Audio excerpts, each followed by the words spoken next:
Baik, shalom Bapak Ibu yang dikasihi oleh Tuhan. Mari kita baca satu bagian firman Tuhan yang menjadi dasar perenungan kita dalam ibadah malam hari ini. Kita terambil dari kitab atau surat Rasul Paulus kepada jemaat di Efesus. Kita buka Efesus pasal yang keempat, kita akan baca ayat 22 sampai dengan ayat yang ke-24. Efesus pasal yang keempat, ayat 22 sampai 24, saya akan bacakan bagian ini untuk kita. Demikian firman Tuhan, yaitu bahwa kamu berhubung dengan kehidupan kamu yang dahulu, harus menanggalkan manusia lama yang menemui kebinasaannya oleh nafsunya yang menyesatkan, supaya kamu dibaharui di dalam roh dan pikiranmu, dan mengenakan manusia baru yang telah diciptakan menurut kehendak Allah di dalam kebenaran dan kekudusan yang sesungguhnya. Amin. Demikian pembacaan firman Tuhan Bapak Ibu yang menjadi perenungan kita dalam ibadah PDPK malam hari ini. Baik, shalom Bapak Ibu yang dikasihi oleh Tuhan. Salam kenal buat kita semua ya. Tadi kita sudah, iya puji Tuhan. Apa kabar Bapak Ibu? Dahsyat ya, luar biasa. Luar biasa ya. Bu, luar biasa. Amin. Pak Alan luar biasa, dari awal luar biasa banget ya Pak Alan, semangat ibadah.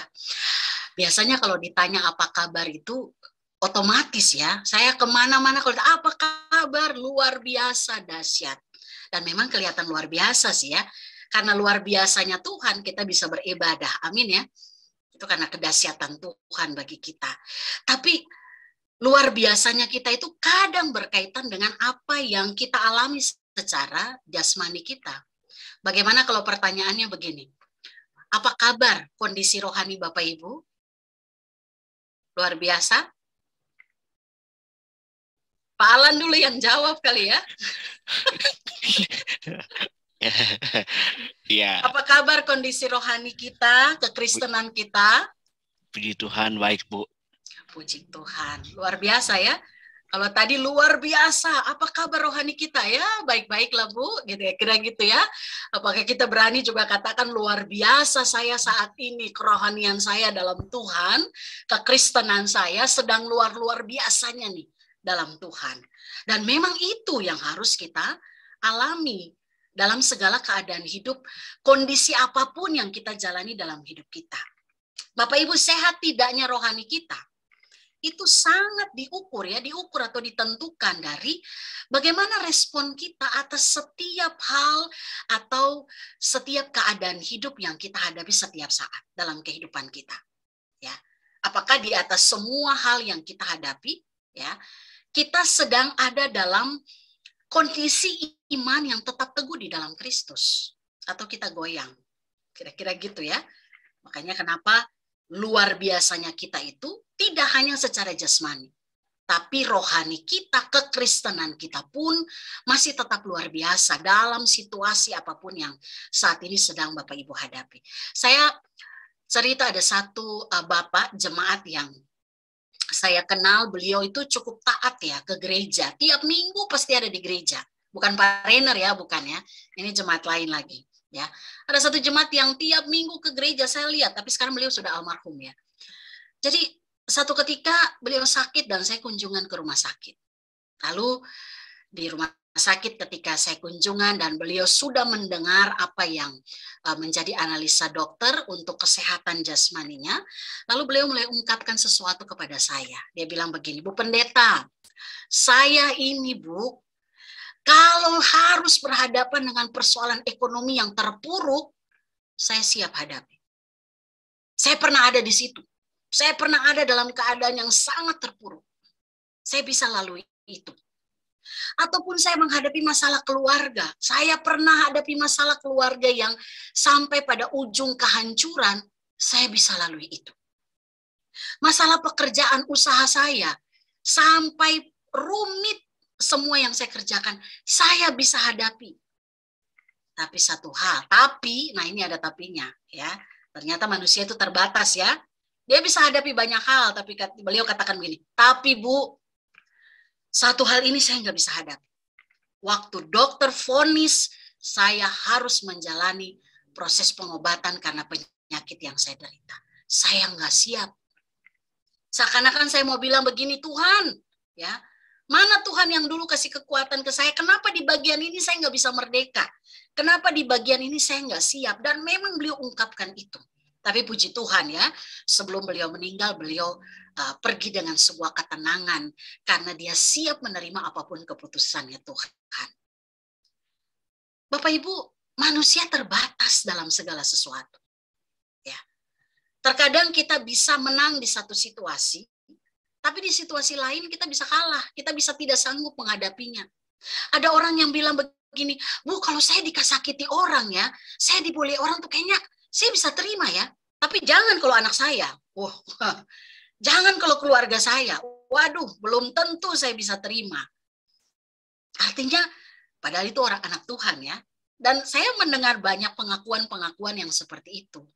Bahwa di satu sisi ada persoalan yang bisa dihadapi dengan begitu gagah dalam iman kepada Tuhan, tapi ada bagian-bagian lain, keadaan-keadaan lain, yang orang mengakui bahwa yang ini iman saya kok nggak kuat ya, kira-kira begitu ya.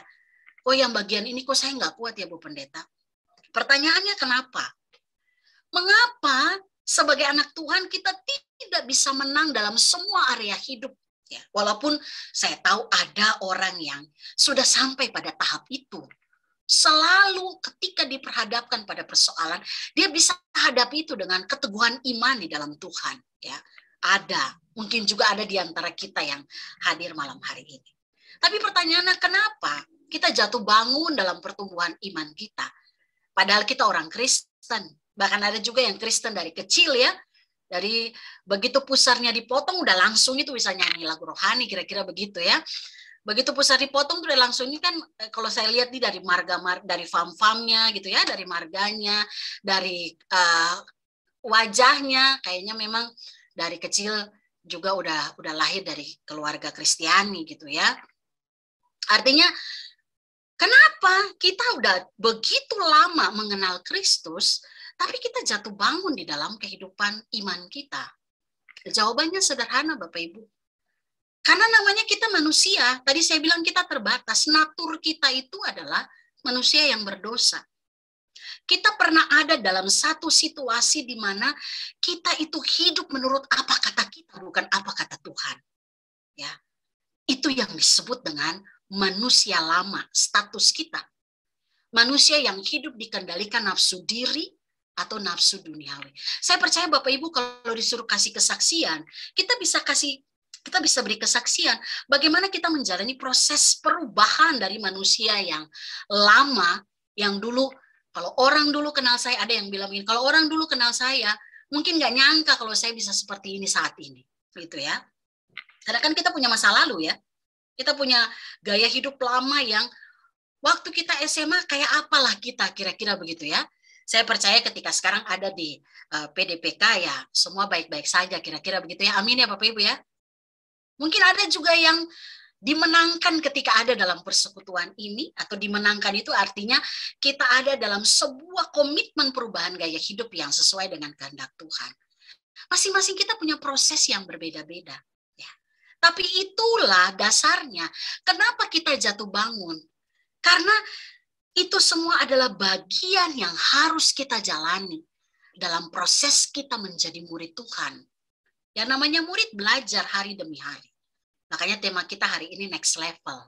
Nah, saya nggak tahu nih kita bisa ukur nggak? Kalau dulu SMA gaya-gaya cara berpikir kita, sikap hati kita, cara pandang kita seperti apa?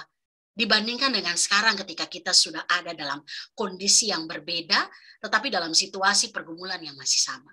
Apakah kita mengalami satu peningkatan kehidupan iman kita? Kalau dulu tuh kan ya, saya ingat waktu masih sekolah minggu ya, cuman karena memang harus ya. Dulu saya besar di Ambon, yang kalau nggak sekolah minggu itu guru sekolah minggu pakai rotan itu, dia berdiri di depan gereja. Berani siapa yang nggak sekolah minggu udah siap-siap aja kena pukul. Dulu itu keras gitu ya kita kalau sekolah minggu. Saya nggak tahu Bapak Ibu pengalamannya seperti apa gitu ya. Tapi dulu kalau nggak sekolah minggu itu dapat hukuman besar. Kita mungkin bertumbuh, tapi proses perjumpaan dengan kita yang menentukan apakah kita mengalami pembaruan itu. Dan hari demi hari kita naik level dalam tingkat pertumbuhan iman kita. Nah, ini yang Paulus sebutkan dalam suratnya kepada jemaat di Efesus. Secara khusus dalam perikop kita, Paulus sebutkan ada 2 status, yaitu manusia lama yang hidupnya itu dikuasai oleh nafsu yang menyesatkan. Apa ciri-cirinya? Kita bisa lihat dalam ayat sebelumnya ya, ayat 17 dan 19. Ini ciri-ciri manusia lama. Yang disebut manusia lama itu orang yang pikirannya sia-sia, pengertiannya gelap, jauh dari hidup persekutuan dengan Allah, hatinya degil. Degil itu orang bilang apa ya, kayak bebal gitulah. Bapak Ibu tahu orang bebal ya? Orang bebal itu kalau dikasih tahu begini, 1 tambah 1, dia bilang 3. Ya, kita bilang 2, dia bilang 3. Terus kita kasih tahu 1 tambah 1 itu 2. Terus dia bilang, kalau saya mau 3, kamu mau apa? Kira-kira begitu. Itu orang bebal itu. Dikasih tahu tapi nggak mau apa namanya, nggak mau berubah kira gitu. Itu artinya degil. Perasaan tumpul, mengerjakan segala macam kecemaran. Itu ciri-ciri manusia lama. Kita semua pernah ada di situ, Bapak Ibu. Betul apa betul ya, kira-kira ya? Kita pernah ada di situ. Dalam status kita sebagai manusia lama, yang mungkin dalam proses hidup kita hari demi hari, kita diproses oleh Tuhan. Dan firman Tuhan, Paulus ingatkan bahwa manusia lama itu ujung hidupnya hanyalah kebinasaan. Oleh karena itu, Paulus ingatkan jemaat Efesus dalam ayat 20, dia katakan begini, tapi kamu bukan demikian. Kamu itu artinya jemaat, hai engkau yang percaya kepada Yesus, kamu bukan manusia lama. Kenapa? Kamu telah belajar mengenal Kristus. Ayat 20 Paulus katakan itu. Artinya waktu kita mengenal Kristus, kita belajar mengenal Kristus, kita menerima Dia sebagai Tuhan dan Juru Selamat kita secara pribadi, ya, maka pada saat itulah kita mengalami yang namanya pengudusan awal, ya. Kita mengalami pertobatan awal, yaitu kita digantikan status kita dari bukan lagi manusia lama, tapi kita disebut manusia baru dalam Kristus. Amin ya Bapak Ibu ya. Saya percaya kita semua menerima Kristus Yesus sebagai Tuhan dan Juru Selamat kita pribadi. Bukan hanya jadi orang Kristen karena daftar kita udah garis keturunan kita Kristen, tapi kita punya komitmen dewasa rohani, mengambil keputusan untuk mengalami pengudusan awal, yaitu kita percaya pada Yesus.